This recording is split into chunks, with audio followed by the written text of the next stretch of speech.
Why is partying with girls the best thing in the world? It's the reason we work tough jobs. It's the reason we spend all that time in the gym. It can make us guys do some crazy shenanigans, and we keep going back to it. There's nothing better than a high-energy social environment with a 50-50 ratio. But where are they? Which continent? Where do we go? Is it safe? Is it cool? Is it chill? Well, today we're gonna go to a place where the airport food would be a Michelin star restaurant in America. It is time to track down the hottest girls in the entire world. Today we are traveling to Europe. Gonna check out 3 cities I've never been to before: Sweden, Germany, and Czech Republic. And we all have the same mission in mind: to let the good times roll. We are here to track down great beers. We're here to max out our credit cards. We are here to spread NBC awareness. We are making new friends, and we are not gonna be this guy. We're gonna eat so good the kings from the past couldn't even dream of this. We're here to find church breweries. We are spending real-life Monopoly money. We're meeting brogettes, and we're hooking up with dudes. And we're gonna track down the never-ending hangover. So welcome to part 1 of 3 of Brages Do Europe.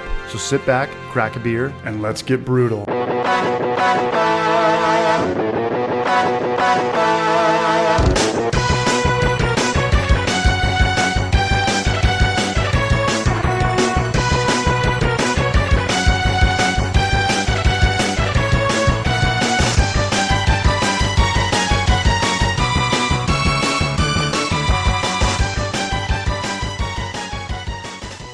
Now, before we dive into the beer scene, I want to get something out of the way. Stockholm, Sweden has the most beautiful women I've ever seen in my entire life, but there is a catch. None of them talked or even glanced at us for one split second. I'm not sure if they're robots or if it's an ego thing, but this has got to be the most sexually frustrated place on planet Earth. I would even take it one step further and bet next month's rent check that no one in Sweden has ever even had sex. Not even that one time. This has got to be the safest place for any bachelor party. All of the blondes look like Gwyneth Paltrow from Shallow Hal, and all the brunettes look like Lilu from The Fifth Element. If you ever want to know what it feels like to be Patrick Swayze from Ghost, then head to Stockholm, Sweden. But I'll tell you what, the girls out here are definitely girls. They wear dresses with vibrant colors like the Spice Girls. They're walking around everywhere, but they are nowhere to be found in any brew pub. Experts have actually said you can pass out and die from being hung over and seeing 50 Swedish girls walk by. But aside from feeling like a full-blown loser, Sweden is pretty rad. Let's rewind for a second and look at this roster of Brage Lords. This is me,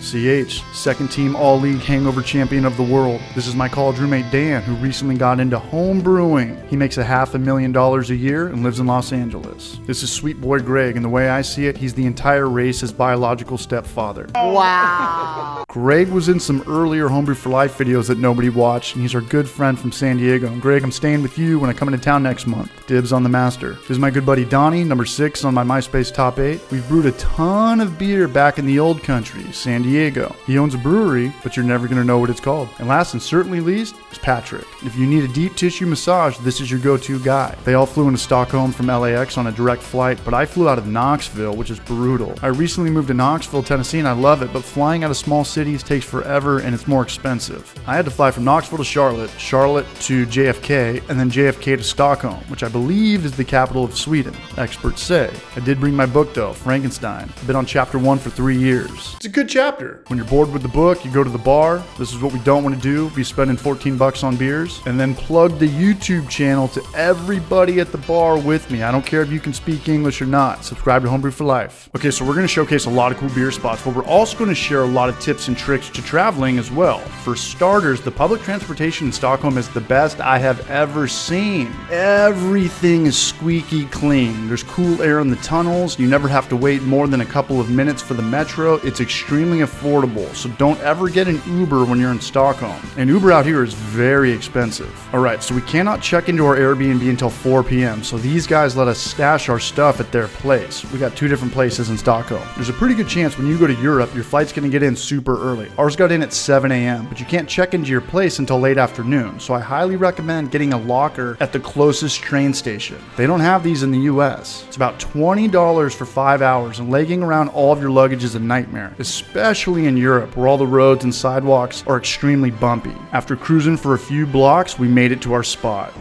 Beans and berries, man. Let us in. Does it work? Oh, I forgot to hit star. We gotta wait another minute, right? Yep. Might have to Let it cleanse. Yeah. Let it cleanse. Yeah. It's not even free yet, so that's a free to make it official. I'll be at the bar.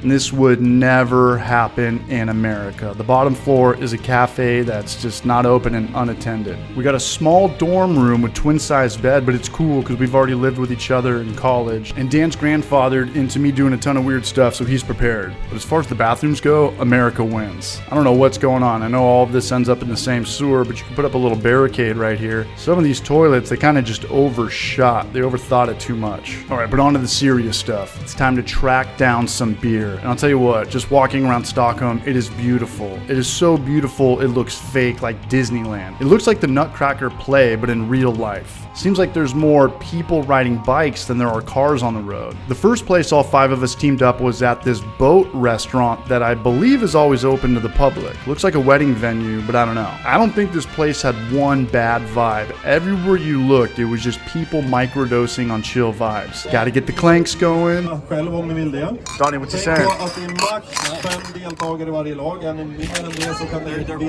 Talk about the places we want to hit, shoot some videos, take some pictures. All the beers are around 4%, so you can drink them forever. See, when you get to my age, 24, you gotta focus on the chill stuff in life like food. And the food in Sweden is out of control. Everything is delicious and healthy. I saw a ton of vegetables I had no clue that even existed. Sweden's not on the euro, but the best way to understand the prices is just to divide everything by 10. Even the airport food and the 7-Eleven food is amazing. It seems like there's coffee and dessert on every corner, and it's cool to notice that none of them are Starbucks. The customer service is kind of hit or miss. Sometimes it seems like people hate you for wanting to spend money there, and sometimes you get really cool servers. We never really figured out how the tipping goes, but it seems like it's 5 or 10% is the norm. Stockholm is mildly expensive. More expensive than Tennessee, but maybe a little bit less than the big cities in California like LA and San Francisco. It's kind of weird ordering a beer though. It's not like in the US where there's 30 beers on tap and you can try splashes. In Sweden, you just say Pilsner and they pour you any one of their Pilsners. They might have 4 Pilsners on tap, but it's dealer's choice at a lot of places. And sometimes it takes up to 5 minutes to pour a beer. They use these side faucets and won't serve the beer until it's the perfect pour. It doesn't matter if there's a line outside the door.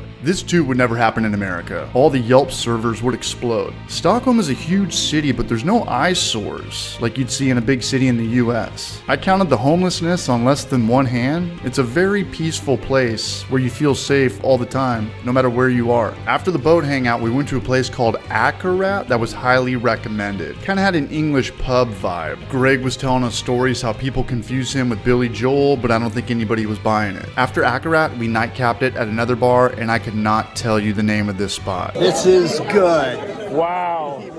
Again, tons of great beers, but 50 dudes and only 2 girls. At this point, everybody was running on fumes. This is amazing. A great first day, but a long first day. Time to go back to the dorm, chug a ton of water, pray that my stray cats are still alive, and talk about where we want to hit in Germany. We still got day 2 though, and this is Brewery Day. We hit one tourist spot, the thinnest registered street in Stockholm, and it wasn't that cool at all. Kind of just looked like a back alley. And this was the first micro brewery we hit with craft beers. Brewery Munkbrand. IPAs are called AIPAs, American IPAs. Hi, how are you?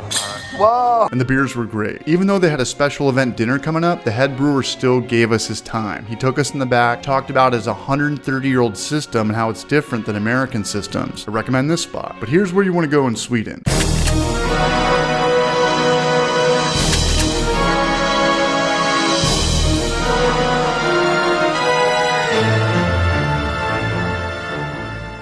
Omnipolo, a brewery built on an old vacated church. The story that I heard is that a religious dude with way too much power shut this place down, and it just sat here for years. But then this Braj moved in and started making beer here. This is the owner, and I love the setup. The first floor is all production, and the second floor is for all the customers. You drink great beer, and you watch people brew all day. I've seen this logo a bunch, but I didn't know it was Omnipolo. Kinda looks like a concoction between Nirvana's and Grateful Dead's smiley faces. Big shout out to our dude Simon for taking care of us. us. This barrage is cooler than Fonzie at the jukebox. If you're ever in Stockholm, you have to check this place out. Now the band's breaking up. We're leaving for Germany tomorrow, and these barrages are headed to Finland. See you guys back in San Diego. The second place I highly recommend checking out in Stockholm is a food court called Perias Lives. I think I botched that. Sorry if I botched that. I know I botched that. And I've never seen anything like this before. There's a bunch of stands of food, nothing but food from all over the world, and I don't think you can go wrong here. I'd say it's geared up mostly towards seafood and red meat, but if you want something Middle Eastern or some Northern African cuisine, they have it. This place is huge. I want to come back to Stockholm next year, and I'm going to spend the whole entire trip in this spot. I went with a Reuben sandwich, and it wasn't like the Reubens back home, but it was still delicious, and it was only $10. This is exactly what I look like while I'm eating this sandwich. I always love seeing the chef make the food right in front of you. Call it peace of mind, I guess. You know what? And that's it for Stockholm. I gotta come back here in a week to fly out, but that's just a solo mission. So far, everybody is still alive, and that never-ending hangover is still out there. Time to head to Germany, so tune in next week to see if we can live to tell about it. Cheers to eating good, and cheers to buying some of my merch.